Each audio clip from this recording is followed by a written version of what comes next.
Things you should know this week.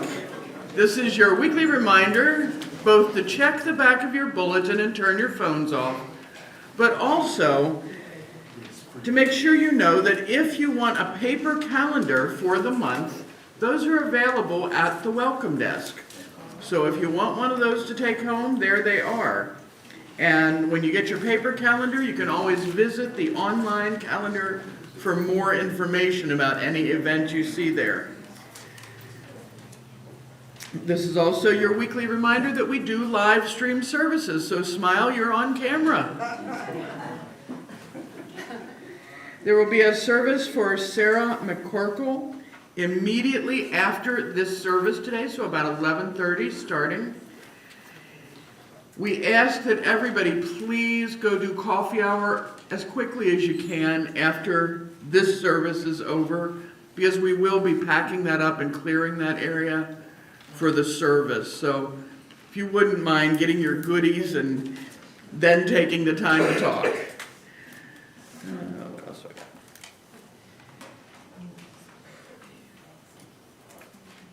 If you are in the February author event, if you are one of our authors, stay for a minute after church today. Sally Erb, raise a hand. Sally is going to do the group publicity photo. So go see her after the service.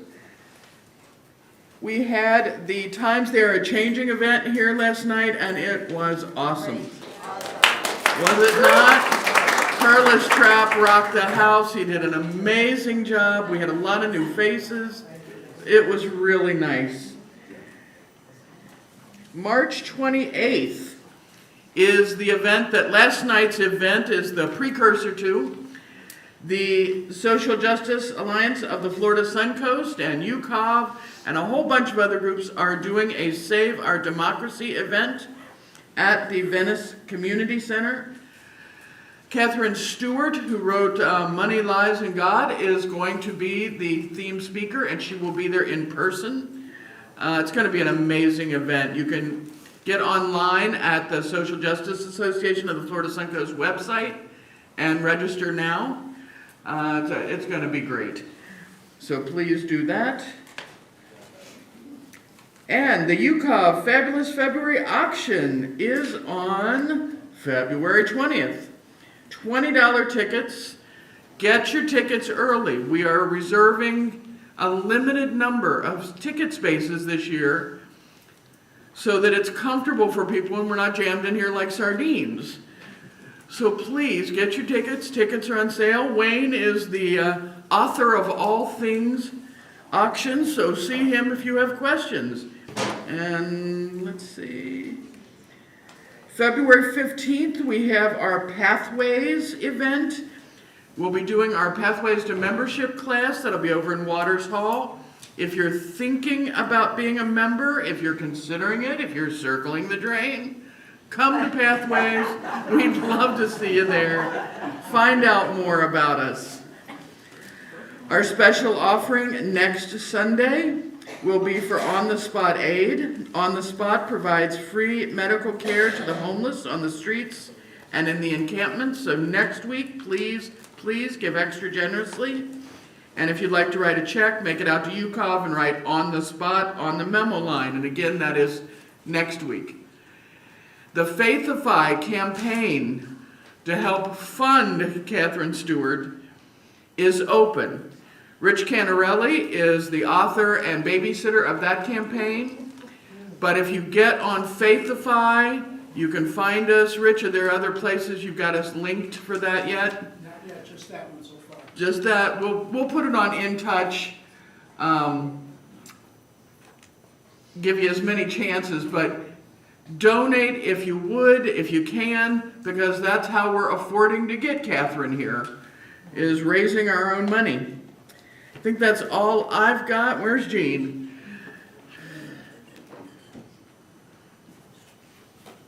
Good morning, everyone. I'm Jean Barlow, and it's birthday Sunday. And look at all these people we need to honor today. My goodness.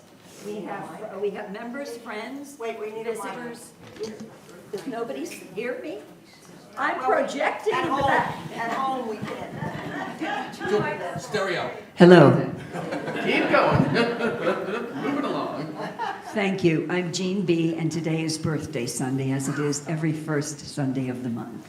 As you can see, we have a lot of people, our friends, neighbors, visitors, members, all of that. And look at all those names. So let's just give them all a terrific happy birthday. Happy birthday to you. Happy birthday to you. Happy birthday, everybody. Happy birthday to you. Thank you. We have lots of food out there, including a birthday cake. So come on, join us afterward. Thank you. Thank you, Jean. You all should be in the choir. Beautiful.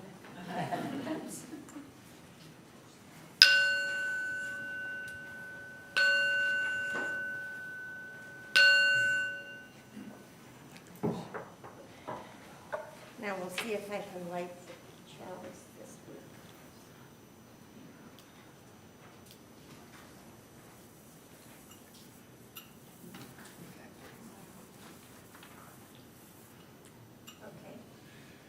Okay, I have not a good relationship with this.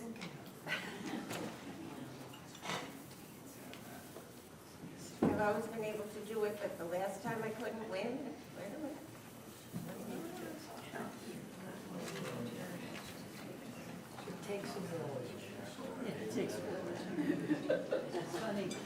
I was having a dream about not being able to do this again. I actually wrote up a story about 15 years ago about this thing.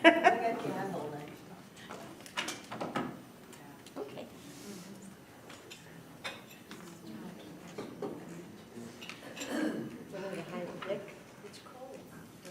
Oh, yeah, that's it. It's not me.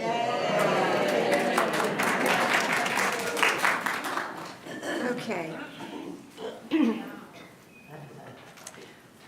We light this chalice for the faith that refuses to bow to idols, for the love that crosses borders and breaks down walls, for the man Jesus who said, "Love your neighbor," and then widened the meaning of neighbor beyond tribe and flag. May this flame remind us our highest allegiance is to compassion. Our truest citizenship is in the beloved community, and our call is not to nationalism, but to love. Good morning and welcome to the Unitarian Universalist Congregation of Venice, we call UCOF. We're so glad you're here, whether you arrived early and serene, or you slid in with that classic, "I totally meant to be on time," spiritual practice. If you're visiting for the first time, especially welcome. We're a community that believes questions are holy, laughter is allowed, and nobody gets graded on their theology with a quiz before you can leave. Our service today takes up a big topic: why nationalism and Christianity make for a pretty uneasy pairing. We're going to talk about the difference between loving your country and turning your country into something you worship. That might sound intense, and it can be, but we're going to hold it with care, with honesty, and with a deep UU commitment to love our neighbors, all of them. So relax, settle in, and let this hour be a space where your spirit can stretch a little, no flag waving required, and welcome. Lisa.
emergency backup lighter.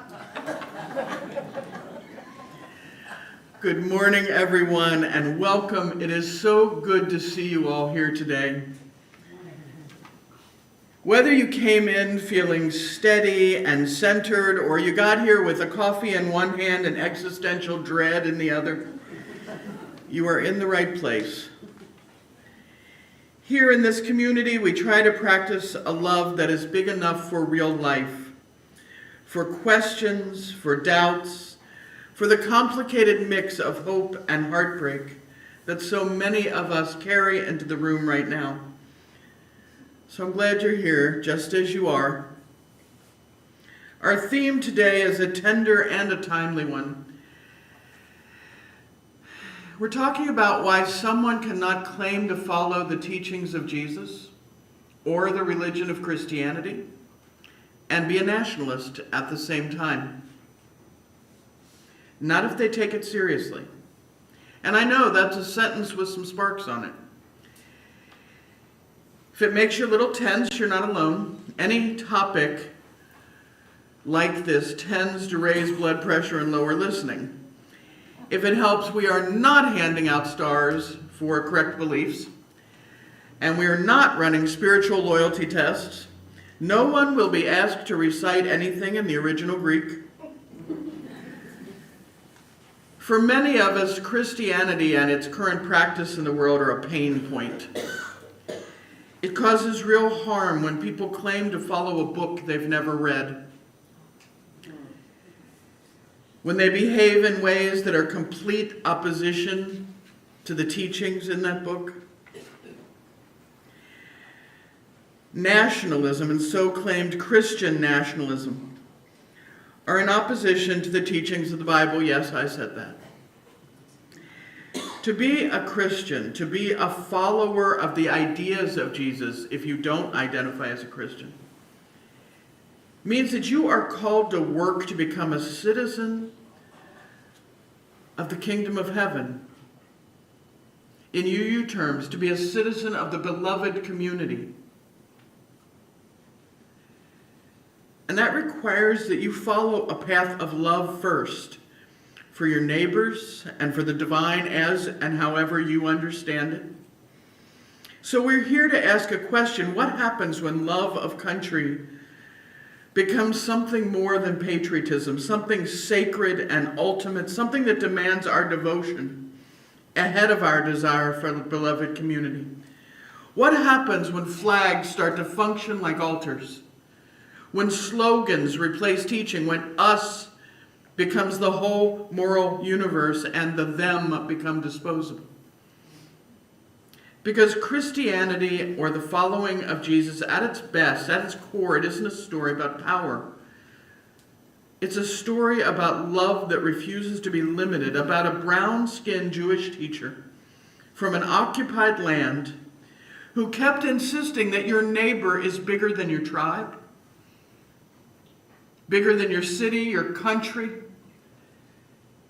who said that the last should be first and mercy matters more than purity, and that the way of the beloved community looks like compassion, never conquest. Nationalism, on the other hand, is built to narrow our circle. It trains our hearts to love selectively and lets us rank human beings.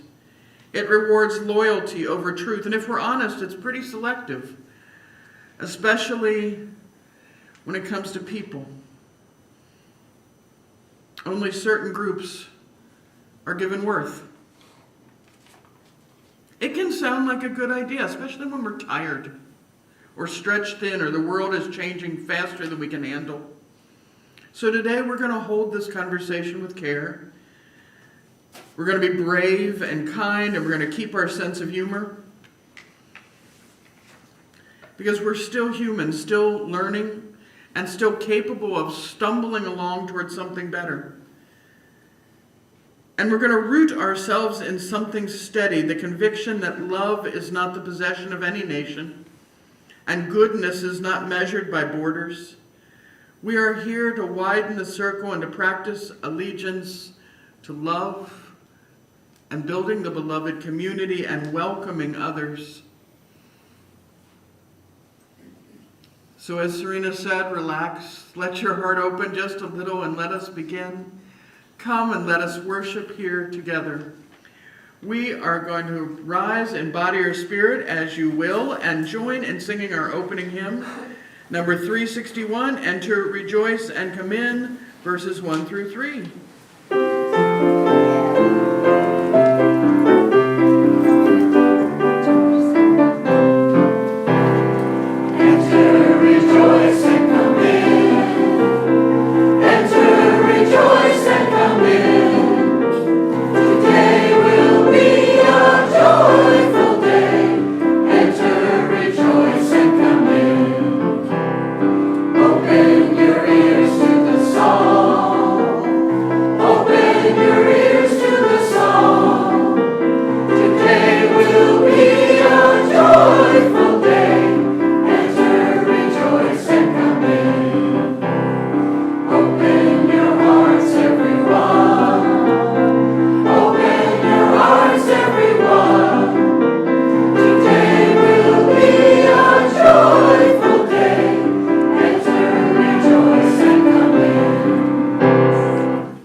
In our service when we do our offering, and we always do it with a joke because giving should not be painful. If I'm going to take your money, I might as well make you smile.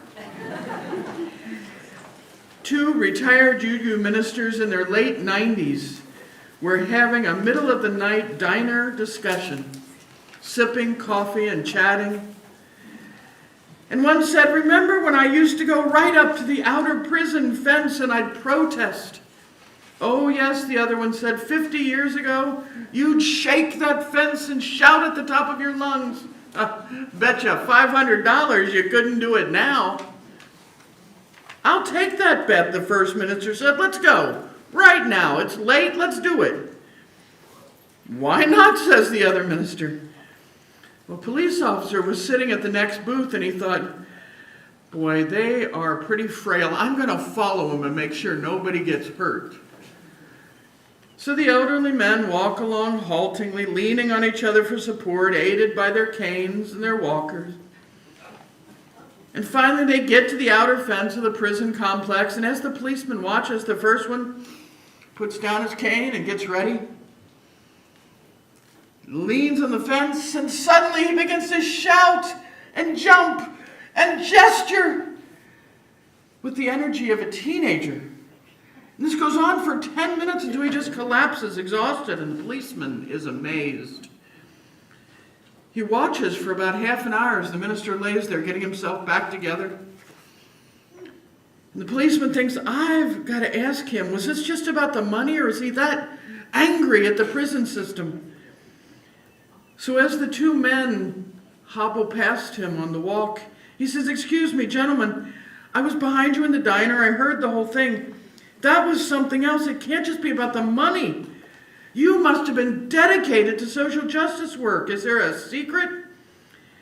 Shaking a little, the first minister is barely able to reply. He said, "Son, 50 years ago, that wasn't an electric fence."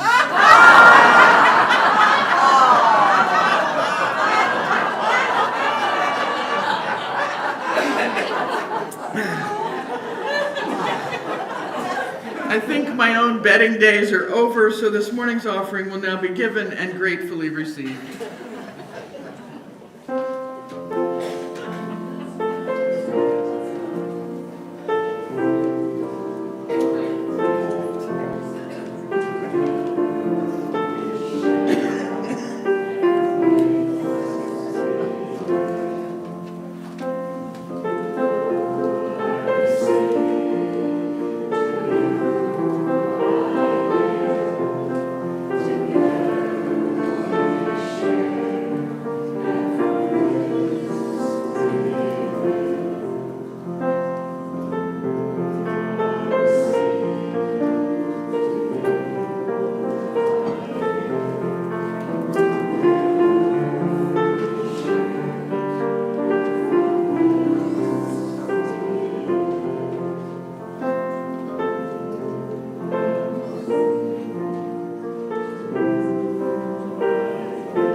Thank you so much for everything you do for the life and the work of this community, not just for the gifts given today, but your time and your talents.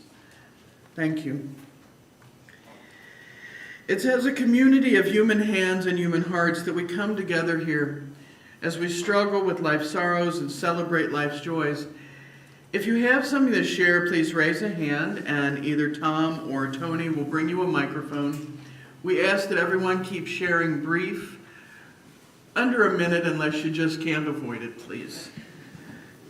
I'm Judith Parker.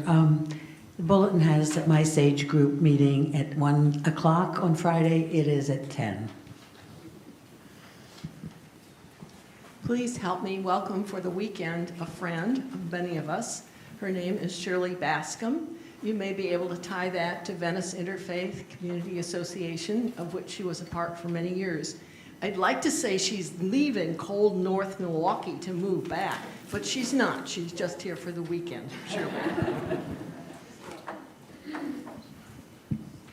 Good morning, I'm Jean. And the joy, I actually, heartfelt, very sincere. In this sanctuary on Saturday mornings, starting at 10:30, there's a Buddhist monk who comes to lead us in a meditation. And listening to Amy's welcoming words this morning, I feel comfortable saying that what the Buddhist teaches echoes everything that Amy said this morning. I was delighted when Wayne Lucidian said this morning, I said, some question to him, how are you holding up under the auctions? He said, I'm calm. That's who I am. I'm calm. So that gave me great joy too.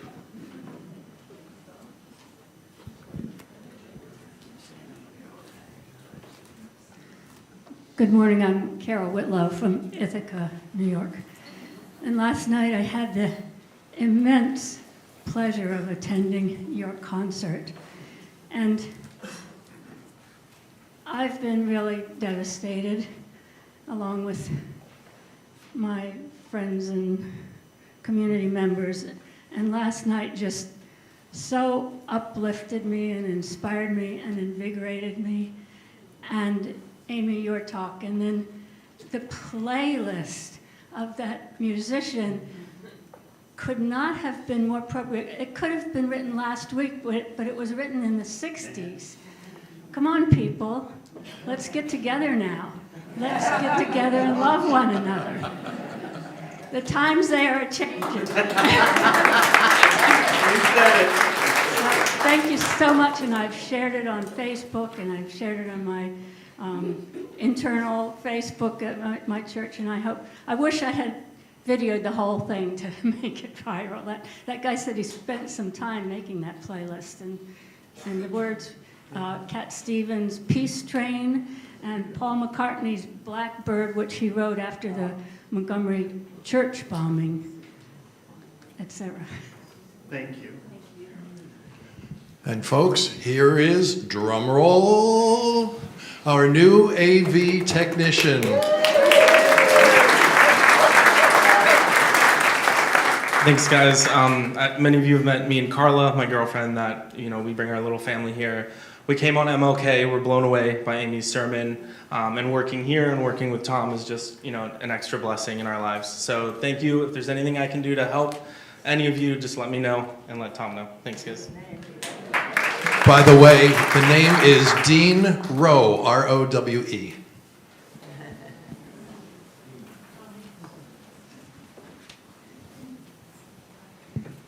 I have a celebration on Friday for about 3 hours. I stood at the parking lot of the Venice Chamber and told people about us and what we believe in Unitarian Universalism. And my joy is that a number of people stopped to talk to us. Mark Murray was there to help and actually saved me in a rather awkward conversation with someone who was challenging our beliefs. So if any of the visitors with whom I spoke on Friday are here, welcome. Thank you for coming, and it was a real blessing. Thank you.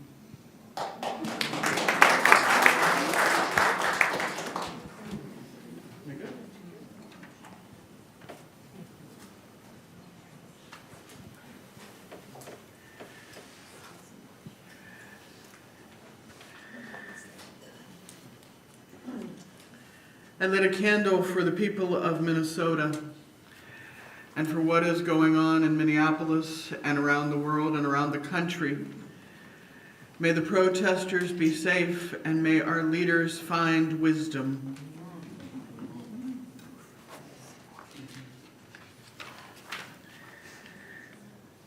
May the love of our community hold all who need love and concern. May the light of our community shine on the broken places of the world. May those who are grieving be comforted and those who are tired find rest. May the broken places be healed, and may those who are filled with joy and laughter be abundant.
The first reading this morning is from The Good, the Bad, and the Ugly of Christian Nationalism, a Baptist Perspective by Petrie Shaw.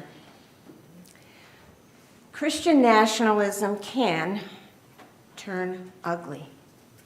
It can become a cultural framework that idealizes and advocates for a fusion of Christianity with American civil life and does so by dominion. This is the type of Christian nationalism exhibited by some on January 6th.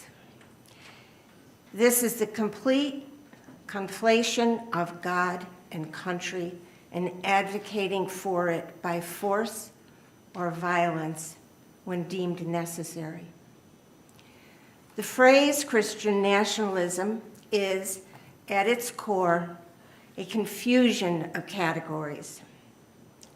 Although we can affirm and even celebrate the role Christianity has played in America as a nation, America can't ever be described as a Christian nation. No nation state can be a Christian nation state because Christianity doesn't work that way. As Lee Camp and I have suggested, Christianity and nation states are two vastly different entities. In terms of access, people enter Christianity by voluntary intention, faith, and baptism. But usually enter nation states by arbitrary historical accident, being born in the region. Geographically, Christianity is transnational and bounded by no lines, but all nation states are defined by borders. Nation states defend their borders by using military might and building walls. But Christianity breaks down ethnic barriers and crosses borders to welcome all who repent and believe. Unlike nation states, where the citizens are largely monocultural, Christianity encourages diversity and multiformity. Nation states are interested in their own agendas, but Christians put others before themselves. Nation states see their own shortcomings, are not living up to their ideals and potential, but Christians recognize their shortcomings stem from their corrupt nature. The hope of nation states is utopia by their own ingenuity. But Christianity says utopia will only be brought by another. It is wrong-headed to try to enforce the fusion by force. Jesus explicitly said his kingdom is not of this world. If it were, his servants would fight. That's taken from John 18:36. We can march and protest, but we don't form mobs of destruction. We work to elect candidates of integrity and conviction, but we don't harass public officials at town halls or school board meetings. When Jesus was arrested, his disciples asked him, "Shall we strike with the sword?" That is from Luke 22:49. Then Peter struck the high priest's servant and cut off his right ear. But Jesus said, "Put your sword back in its place, for all who take the sword will perish by the sword." Matthew 26:52. No biblical view of Christian political engagement can include violence as endorsed by the dominion view.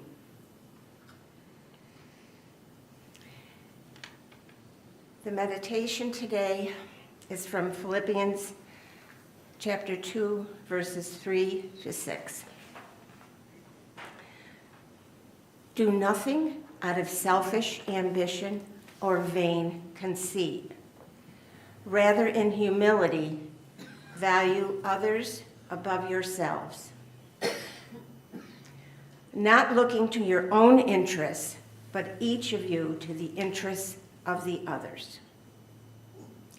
In your relationships with one another, have the same mindset as Christ Jesus, who, being invariant in nature, God, did not consider equality with God something to be used to his own advantage.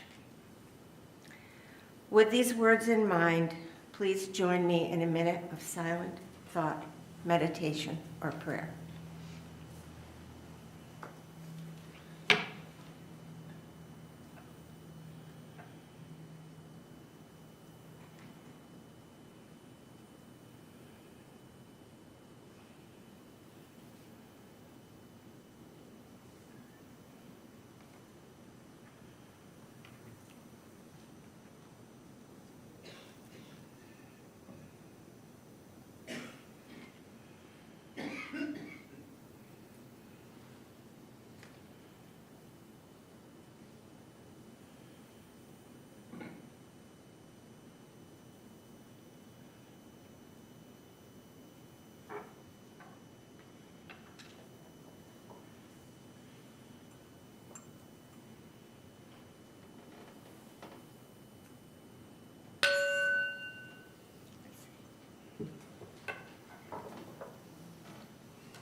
I'm ready for a nap.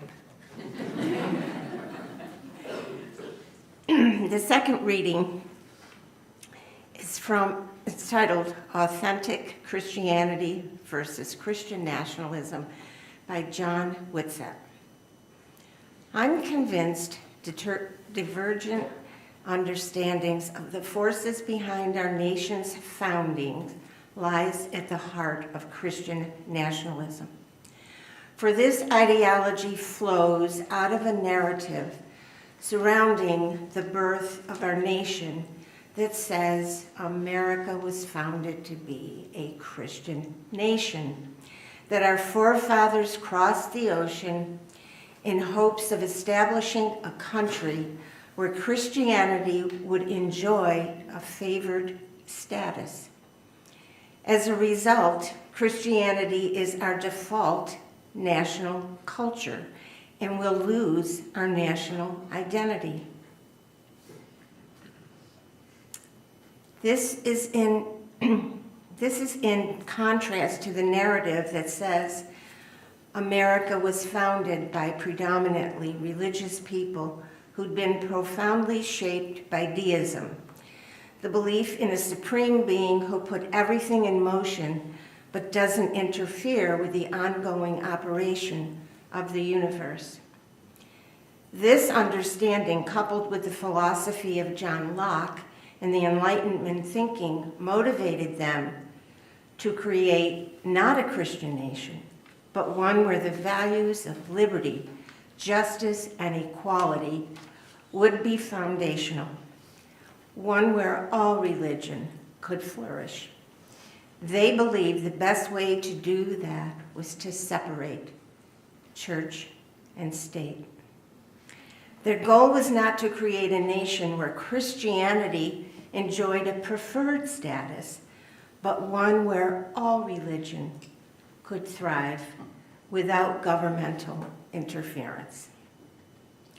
If you play those divergent understandings out, you realize Christian nationalism can cause us to arrive at a place that undercuts the essence of true Christianity. Please stand, rise in body or in spirit, and join in singing number 121, We'll Build a Land, verses 1, 2, and 4.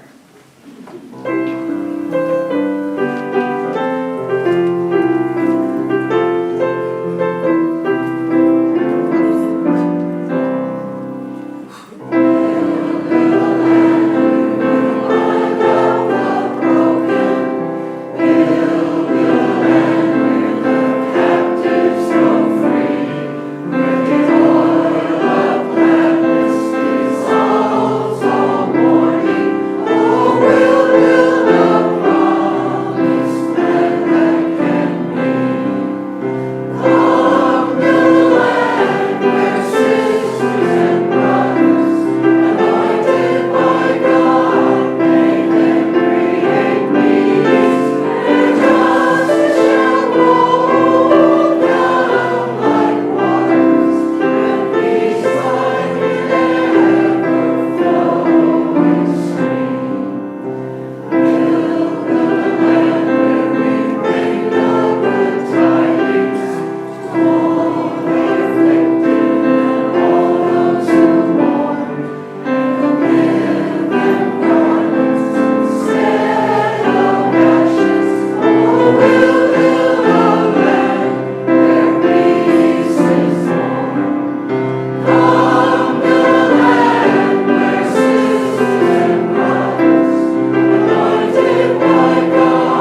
while the choir is gathering, I wanted to introduce the two pieces.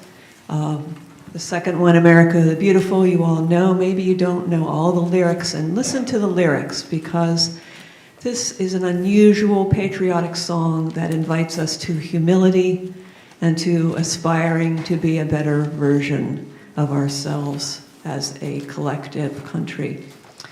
But first, we're going to sing for you and invite you to sing along with us.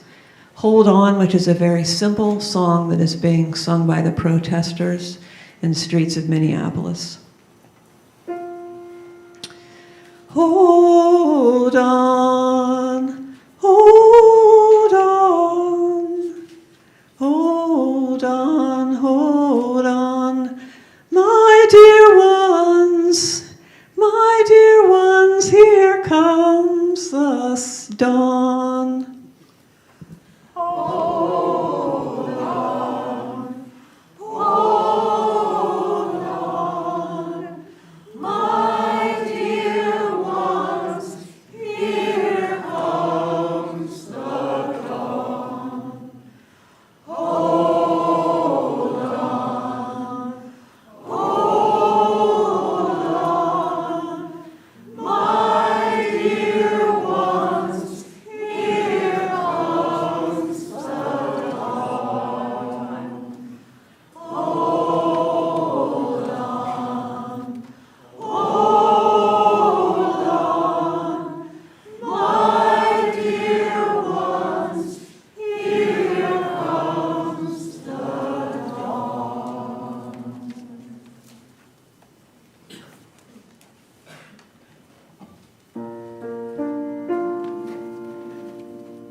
You know, there's a moment that happens when you hear a song like that. Or at public events or school assemblies, when everyone stands up and puts their hand over their heart and we do the thing. The pledge. Words that many of us learned before we could ever spell allegiance, which is pretty intense for a second grader, if we're honest. Some of these movements are genuinely moving. They're important. I'm a patriot. I love my country, even though I'm willing to tell her when she's doing it wrong. Love my country. But when I see a Budweiser commercial with a bald eagle, I'm still likely to tear up. Something about it. I have felt that swell in my chest when we gather after a tragedy like 9/11. I've seen immigrants cry, not because they worship a flag, but because they know what it costs to hope for a place where your children might be safe. I've seen veterans stand up straighter because they know what price freedom. So I want to begin with a little humility. Love of country is not a problem. Being proud of your country is not a problem. Serving your country is not a problem. Caring about your neighbors and your communities, that's beautiful. Gratitude for the good a nation can do, that's amazing. A commitment to democracy and justice and the common good, well, that's just necessary. But nationalism is not love. It is devotion. It doesn't ask, how do we serve the common good? It asks, who can we count as us and who is them? Who is the greatest? We are. And that means we're right. It turns a nation into an idol, unquestionable. And that's where this little piece of the book of Matthew in the Bible, Matthew 6:24, steps in like a smart aleck teacher who's seen this kind of mess before. Jesus said, in essence, you can't serve two masters. For any of you who've ever tried to work two jobs, you've seen a version of this. One of them is going to take precedence. Your loyalties will eventually collide head on.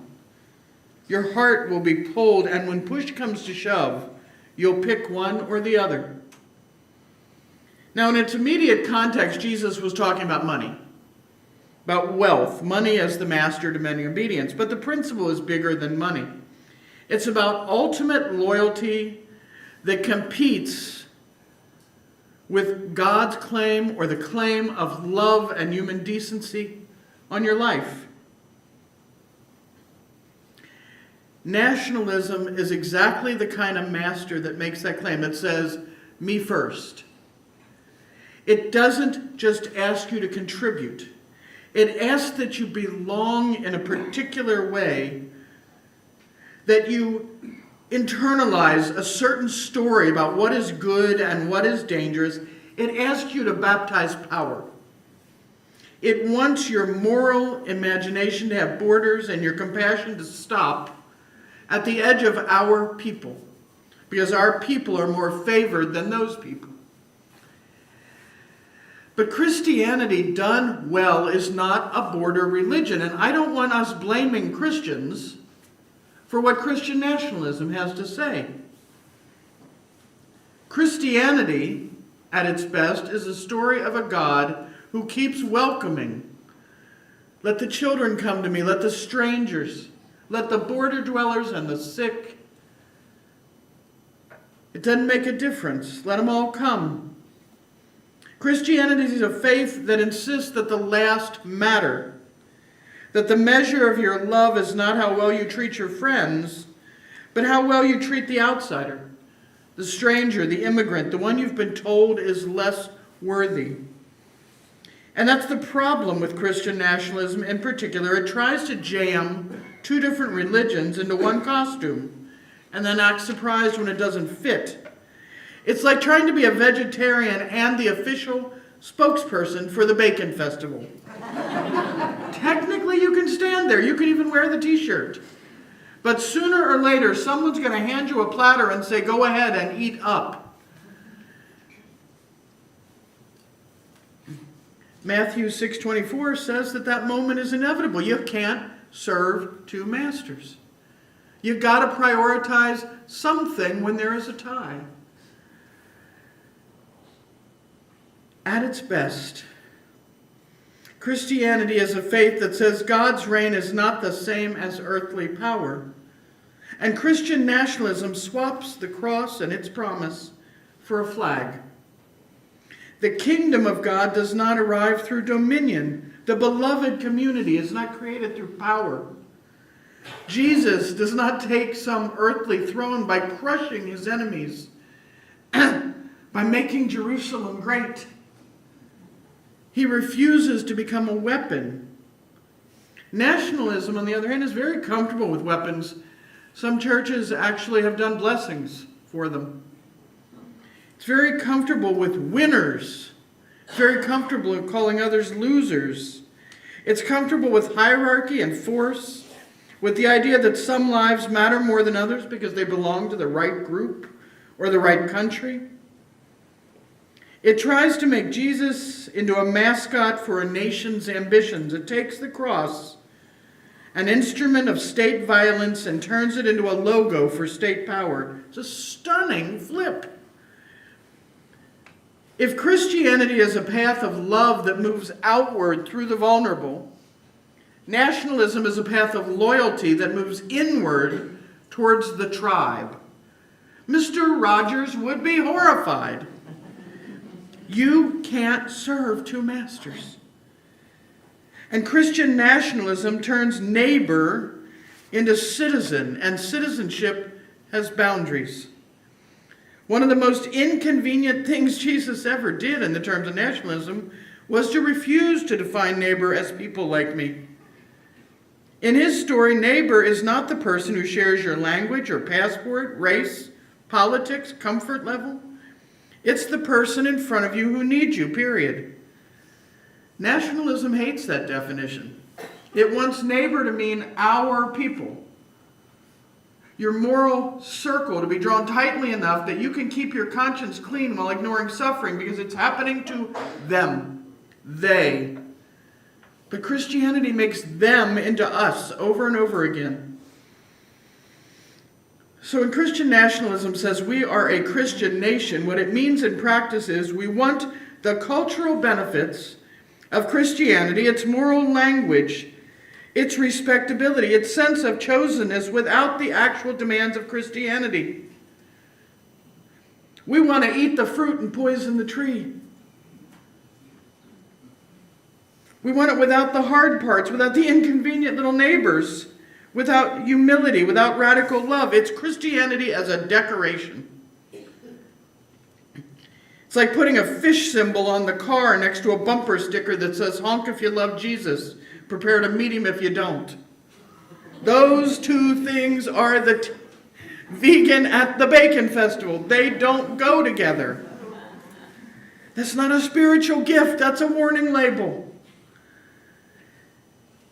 In Christian language, idolatry is what happens when you take something finite and treat it like it's ultimate. And Christian nationalism is at its heart idolatry.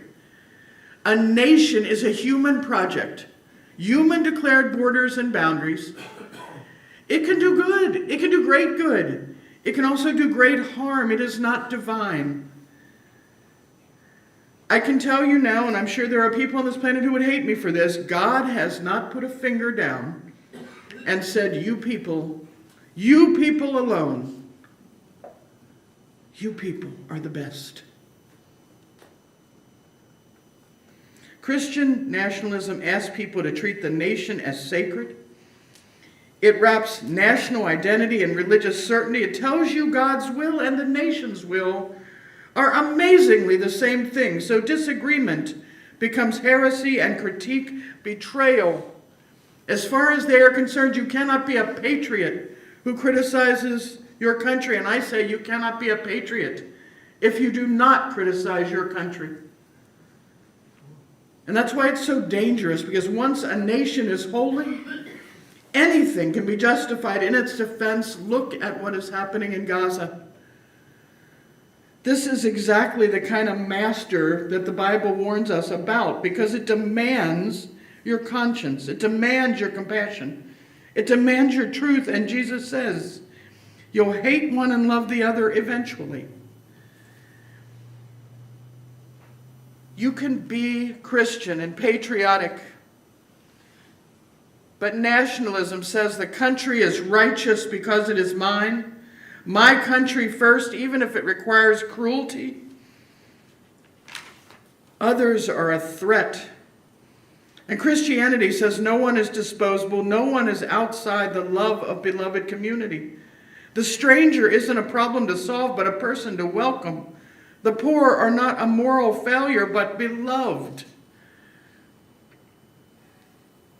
The saddest part is that nationalism hollows out Christianity. It reduces a living faith to cheap slogans, and it shrinks a gospel of liberation to a tool of control. It makes Jesus into a brand ambassador of whatever it was your country wanted. As a result, Christianity looks less and less like Jesus. It talks about power and not about mercy. It talks about who belongs and not who is suffering. It can quote Bible verses while ignoring the person on the ground in front of them. It demands loyalty but resists humility. It calls itself Christian but is allergic to compassion. That's not Christianity with a little patriotism mixed in. It's a different religion altogether. It's Christianity gutted and filled up with the worship of nation and tribe and power. So what do? We don't fix this by being smug or by replacing one superiority with another. We do it by returning again and again to that idea that Matthew forces on us, even us. What claims our ultimate loyalty? And we do have an answer, even us without creed. We value love over fear. We value love over hatred. Whatever else our beliefs look like, we value love first. We value a widening circle over a tightening fist. We value a spirit of life and love that calls us toward neighbor, not an idol that calls us toward tribalism. And we practice this in small ways. Tell the truth about our country because love tells the truth. Refuse scapegoating because our values forbid it. Protect the vulnerable. Widen the circle across race and nation, party, class, and creed. Refuse to confuse power and rightness. Because the gospel, whether you hold it as traditional Christianity or a UU reading of Jesus, or just a moral call that echoes through history, the gospel tells us you're not supposed to be on the winning side. Doesn't matter. The gospel says love your neighbor, love your enemy, love the least, care for them. Choose mercy, choose humility. And when a nation asks for loyalty that only belongs to this idea of a kingdom of love, whether earthly or eternal, when a nation asks us to trade compassion for dominance, truth for propaganda, neighbor love for tribalism, then we go back to that bit from Matthew, you can't serve two masters. So may we be people who choose love. Choose love first. May we be people who refuse the worship of any idol or flag or party leader or fear. People whose faith is measured not in slogans but in compassion. And may we leave this place with our hearts a little freer and our circle a little wider because we serve love, not fear, and we're not willing to serve two masters. We serve love. Amen. Amen.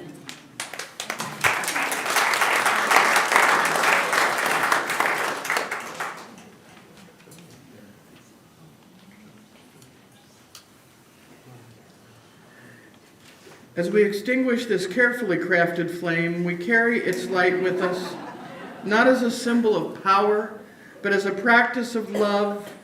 May our highest allegiance be to compassion, and may we go from this place ready to love our neighbor. We are going to finish out with number 162, going to lay down my sword and shield, verses 1 and 2, please, or 1 and 3. Please rise and bow to your spirit.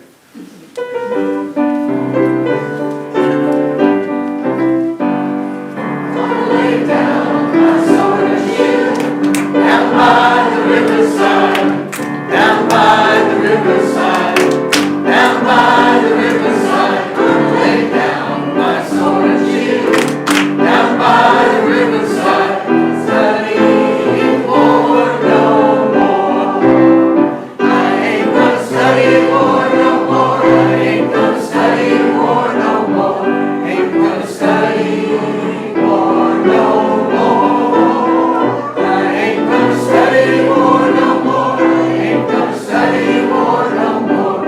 Ain't gonna study war no more. Gonna shake hands around the world, everywhere I go, everywhere I go, everywhere I go. Gonna shake hands around the world, everywhere I go. Study war no more. I ain't gonna study war no more. I ain't gonna study war no more. Ain't gonna study war no more. I ain't gonna study war no more. I ain't gonna study war no more. Ain't gonna study war no more. Go in peace and courage and love your neighbor, and let your life be your truest testimony. Peace, Ashe, and may it be so.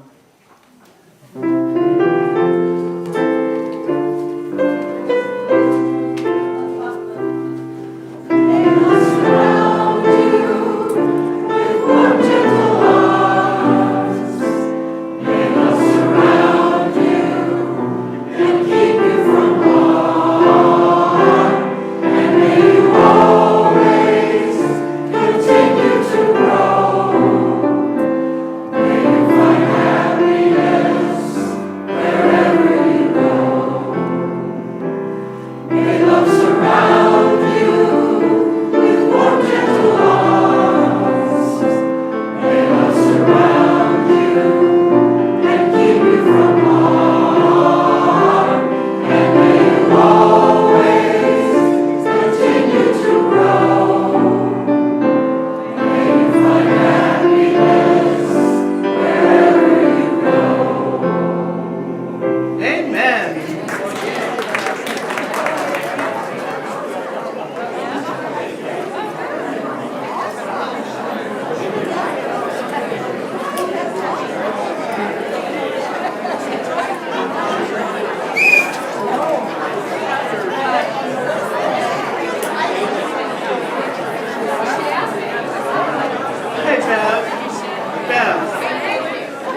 Bev.